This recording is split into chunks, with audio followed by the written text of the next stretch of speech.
दोस्तों नमस्कार। National hills media पर आपका स्वागत है। आज हम चर्चा करेंगे विवेक अग्निहोत्री की फिल्म द कश्मीर फाइल्स पर। मित्रों, आपने फिल्मों में भाव विभोर कर देने वाले दृश्यों पर तमाम दर्शकों को सिसकते, आंसू बहाते और रोते जरूर देखा होगा, लेकिन ऐसा भी क्या रोना कि पूरा हाल आंसुओं से तरबतर हो जाए, हर दर्शक की आंखें नम हो जाएं। द कश्मीरी फाइल्स का प्रीमियर शो जम्मू में आयोजित किया गया। इस फिल्म की रिलीज 11 मार्च को होनी है। रिलीज के पहले ही यह फिल्म बेहद चर्चा में आ गई है।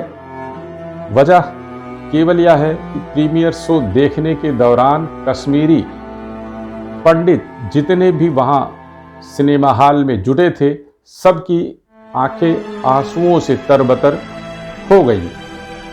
लोग एक दूसरे को पकड़कर रोते, भेंटते, दबदबाई आंसुओं के साथ अपने उन पुराने दिनों को याद करते हुए दिखे, जिसके कारण उन्हें घर बार संपत्ति छोड़ना पड़ा। तमाम ऐसे परिवार हैं जिन्हें कश्मीर में फैले आतंकवाद के कारण अपने परिजनों का साथ छोड़ना पड़ा। तमाम परिवारों को अपनी महिलाओं का साथ छोड़ना पड़ा। वजह आतंकवादियों ने ऐलान कर रखा था कि कश्मीरी पंडित कश्मीर से जाओ, अपनी महिलाओं को छोड़ जाओ। जी बिल्कुल ठीक सुन रहे हैं। इस फिल्म को लेकर तमाम चर्चाएं होंगी, तमाम किस्म की बातें भी सामने आएंगी। हम भी द कश्मीरी फाइल्स फिल्म के जरिए उन पुरानी घटनाओं को याद संक्षेप में जरूर किया जाना चाहिए, किया जा सकता है, जिनके कारण इस फिल्म को बनाने की ज़रूरत पड़ी। विवेक अग्निहोत्री ने एक प्रेस कॉन्फ्रेंस में कहा कि मुंबई में फिल्में तमाम बनती हैं, तमाम बड़े फिल्मकार हैं, तमाम विषयों पर फिल्में बनाते हैं, लेकिन हमने तय किया है कि भारत की उन घटनाओं को लेकर फिल्म बनाएंगे जिन घटनाओं को मुंबई के फिल्मकार छूना पसंद नहीं करते हैं। कश्मीर का मामला कुछ ऐसा ही है जिस पर चर्चा करने में तमाम धर्मनिरपेक्ष लोगों को पसीने छूट जाते हैं, वह मुंह चुराते हैं, बात करना पसंद नहीं करते हैं। इस फिल्म में दिग्गज कलाकार और कश्मीरी पंडित अनुपम खेर हैं, मिथुन दा हैं। दोनों ने शानदार अभिनय किया है, जैसा ट्रेलर में दिख रहा है। तो फिर आइए आपको कश्मीर की उन घटनाओं की ओर ले चलते हैं जिनका हम संक्षेप में जिक्र करेंगे, जिसके आधार पर विवेक ने इस फिल्म का निर्माण किया है और जिनके दृश्यों को देखकर कश्मीरी पंडितों के आंसुओं की धार रुक नहीं रही थी। कश्मीर की घटनाओं का अगर वहाँ पनपे आतंकवाद का जिक्र करें तो उसका ताल्लुक बगैर पाकिस्तान का जिक्र किए संभव नहीं है। कश्मीर में फैले आतंकवाद के पीछे पाकिस्तान का बड़ा हाथ माना जाता है। ऐसा भी कहा जाता है कि अफ़गानिस्तान में रूस के आक्रमण के दौरान अमेरिका ने वहां जिन जिहादियों को तैयार किया रूसी सैनिकों से लड़ने के लिए, जब रूस वापस लौट गया तो वही जिहादी पाकिस्तान अधिकृत कश्मीर में आतंकवाद की ट्रेनिंग लेने लगे। ट्रेनिंग क्या लेना था, वो पहले से ही प्रशिक्षित थे। वह भारत के हिस्से वाले कश्मीर में घुसने की कोशिश करते थे। कश्मीर में घुसने के बाद उन्होंने यहाँ आतंकवाद के बीज बोए और वह बीज 1986 के आसपास और विभत्स रूप में आना दिखना शुरू हो गया। कहते हैं कि 1986 में गुलाम मोहम्मद शाह ने अपने बहनोई फारूक अब्दुल्ला से राज्य की सत्ता छीन ली। उन्होंने एक बहुत पुराने मंदिर को ध्वस्त कर शाह मस्जिद बनाने का ऐलान किया। उनके इस ऐलान का कश्मीरी पंडितों ने विरोध किया। इसके बाद वहाँ मुसलमान खतरे में हैं का नारा बुलंद हुआ और उस नारे ने धीरे धीरे कश्मीरी पंडितों का जीना मुहाल कर दिया। राजनीतिक वजहों से कश्मीरी ब्राह्मणों पर हमले शुरू हुए। दक्षिण कश्मीर और सोपोर में पंडितों की संपत्तियां छीनकर उन्हें भगाया जाने लगा। हत्याएं हुई, बलात्कार आम हो गया। 12 मार्च 1986 को तत्कालीन राज्यपाल जगमोहन ने शाह सरकार को इस नाते बर्खास्त कर दिया कि वह दंगों को रोक पाने में नाकाम थी। जुलाई 1988 में जम्मू कश्मीर लिबरेशन फ्रंट, जिसका नाम JKLF कहा जाता है, उसका गठन हुआ और JKLF के गठन के साथ ही आतंकवादी घटनाएं बढ़ती गईं। JKLF के आतंकवादियों, कट्टरपंथियों पर आरोप है कि उन सब ने मिलकर भाजपा नेता टीकालाल टपलू की हत्या की। इसके बाद रिटायर्ड जज नीलकंठ गंजू, वकील प्रेमनाथ भट्ट, श्रीनगर टेलीविज़न केंद्र के निदेशक लासा कौल जैसे बड़े लोगों की हत्याओं को अंजाम दिया। रिटायर्ड जज नीलकंठ गंजू की पत्नी का अपहरण हुआ, फिर दोबारा वह नहीं मिली। ऐसा भी कहा जाता है कि कुछ महिलाओं की अपहरण हुए, फिर दुराचार हुआ और इस कदर वहाँ कश्मीरी महिलाओं का उत्पीड़न हुआ कि उसके किस्से सुनकर आपके रोंगटे खड़े हो जाएंगे। साधारण पंडितों की तो अनगिनत हत्याएं हुई। हैरत यह है कि तमाम मामलों की प्राथमिकी पुलिस ने दर्ज नहीं की। 4 जनवरी 1990 को उर्दू अखबार में हिजबुल मुजाहिदीन ने छपवाया कि सारे पंडित घाटी छोड़ दें। अगले ही दिन अल सफ़ा अखबार ने इसे फिर से दोहराया, यानी हिजबुल मुजाहिदीन के इसी चेतावनी को फिर से उन्होंने छापा। फिर आई 19 जनवरी 1990 की वह काली रात जब कश्मीरी पंडितों पर आफत बनकर टूटी। कट्टरपंथियों ने मस्जिदों, चौराहों में लाउड स्पीकर लगाकर कश्मीरी पंडितों को कश्मीर से बाहर जाने के नारे बुलंद किए, घूम घूम कर रात भर हत्याएं की और खुलेआम वहाँ नारे लगाए गए कि रालिब गालिब या चालिब, यानी हमारे साथ मिल जाओ या मरो या भाग जाओ। निजाम मुस्तफ़ा का नारा भी खूब चला, खूब कश्मीरी मुसलमानों में लोकप्रिय हुआ और इसका इस्तेमाल कश्मीरी पंडितों के उत्पीड़न, उनको भगाने के लिए ही दरअसल किया जा रहा था।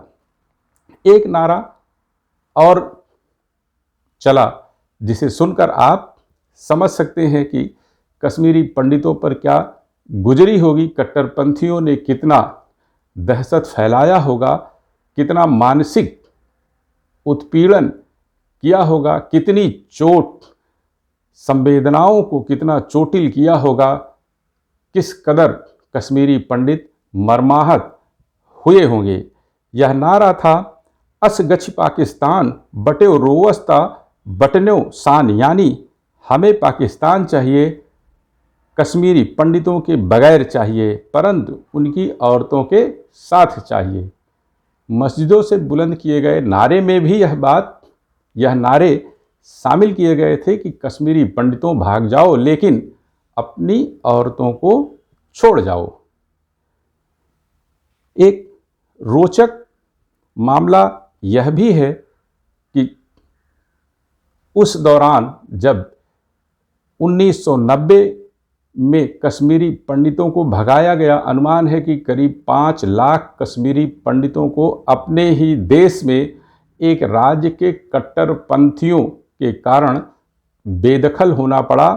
अपमानजनक तरीके से अपना घर बार छोड़कर पलायन को मजबूर होना पड़ा और गली कूचों में, तंबुओं, कानातों में रहना पड़ा। फिल्म कलाकार अनुपम खेर कई बार इस बात को प्रकट कर चुके हैं कि किस कदर पीड़ा लोगों को सहनी पड़ी। खैर, जो हुआ, अनुमान था कि सत्ता बदलेगी, नई सरकारें आएंगी तो कश्मीरी पंडितों को न्याय मिलेगा। जो हत्याएं की गई, दुराचार किए गए, कश्मीरी पंडितों के मकानों पर कब्जे किए गए, उनकी जांचों के लिए कोई आयोग बनेगा, कोई एसआईटी गठित होगी। लेकिन जब घटना हुई तब फारूक अब्दुल्ला की कश्मीर में सरकार थी, विश्वनाथ प्रताप सिंह की दिल्ली में सरकार थी, यानी केंद्र की सरकार थी, और उसी समय मोहम्मद सईद देश के गृह मंत्री थे। कुछ नहीं तब भी हुआ, उसके बाद भी कोई आयोग नहीं बना, कोई एसआईटी नहीं बनी जो उन घटनाओं की जांच करे। आप सोचें कि गुजरात में जो दंगे हुए, उसके बाद उसके पहले भी कई घटनाएं हुई जिनकी जांच के लिए केंद्र की सरकारों ने, राज्यों की सरकारों ने तमाम आयोग बनाए, तमाम एसआईटी बनाई।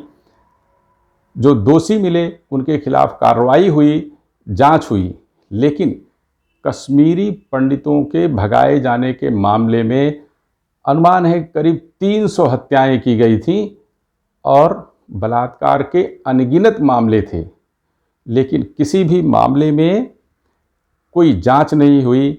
दोषियों को सज़ा मिलना दूर की बात है, उन्हें उनके खिलाफ कोई प्राथमिकी दर्ज नहीं की गई। एक कश्मीरी महिला के बारे में कहा जाता है कि अपहरण हुआ, दुराचार हुआ, इसके बाद लकड़ी चीरने वाली आरा मशीन में डालकर सीधे चीर दिया गया था। खैर, यहाँ यह पूरी बात किसी वर्ग, संप्रदाय को भड़काने के लिए नहीं कही जा रही है, लेकिन यह पूरी घटना भारतीय लोकतंत्र के इतिहास में एक काले धब्बे की तरह है। अपने ही देश में एक समुदाय को पलायित होना पड़ा, उसे कोई न्याय नहीं मिला, उसके साथ राजनीतिक पार्टियों ने खड़े होने से परहेज किया, उसकी समस्याओं पर आम चर्चा करने तक से भी परहेज किया। गनीमत सिर्फ इतनी है कि 2014 में नरेंद्र मोदी की सरकार आने के बाद 2015 में कश्मीरी पंडितों की वापसी की योजना घोषित की गई। केंद्र सरकार ने 2000 करोड़ रुपए की योजना घोषित की। फंड बनाने के लिए, जो फ्लैट बनाए जाने थे उनके लिए 2000 करोड़ रुपए की योजना घोषित की गई। बाद में कुछ मामलों में जो घटनाएं 1990 में हुई थी उनकी जांच कराई गई।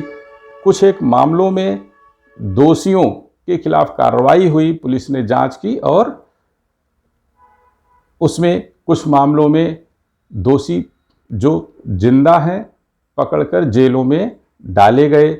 साथ ही कश्मीरी पंडितों की वापसी के लिए केंद्र सरकार ने योजनाएं चलाई। राज्य की नौकरियों में उन्हें फिर से वापस कराने के लिए भी तमाम किस्म की योजनाएं शुरू कराई हैं। उनकी उन संपत्तियों को वापस दिलाने के लिए भी अभियान चल रहा है। एक चरण इसका पूरा हो चुका है। तमाम मामलों में जहां कश्मीरी पंडितों की संपत्तियों पर स्थानीय कट्टरपंथी मुसलमानों, उनके समर्थकों, सहयोगियों ने कब्जा कर लिया था, उनसे खाली कराया जा रहा है। उन संपत्तियों को चिन्हित कर इसका भी कश्मीर में विरोध हो रहा है। तो कश्मीरी फाइल्स फिर वापस लौटते हैं।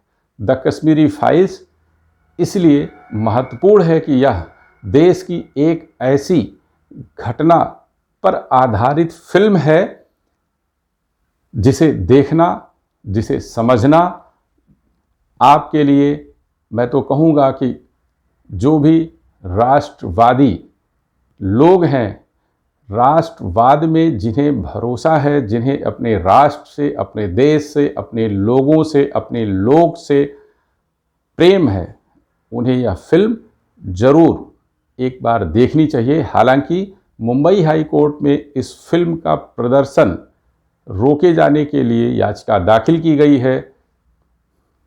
कोर्ट क्या फैसला सुनाएगा यह देखने वाली बात होगी, लेकिन वह कौन लोग हो सकते हैं आप इसका भी अनुमान लगाइएगा, जो नहीं चाहते कि द कश्मीरी फाइल्स जैसी फिल्में समाज के बीच में आए, समाज के सामने आए, जिससे कलंक लगे मामलों में जिन्होंने देश के इतिहास को कलंकित किया है, उन विषयों पर, उन मुद्दों पर बनी फिल्में लोगों के सामने ना आने पाएं, इसका प्रयास कर रहे हैं। वीडियो आपको पसंद आए तो इसे शेयर करें, कमेंट करें और national voice media YouTube channel को सब्सक्राइब करें। तब तक के लिए नमस्कार।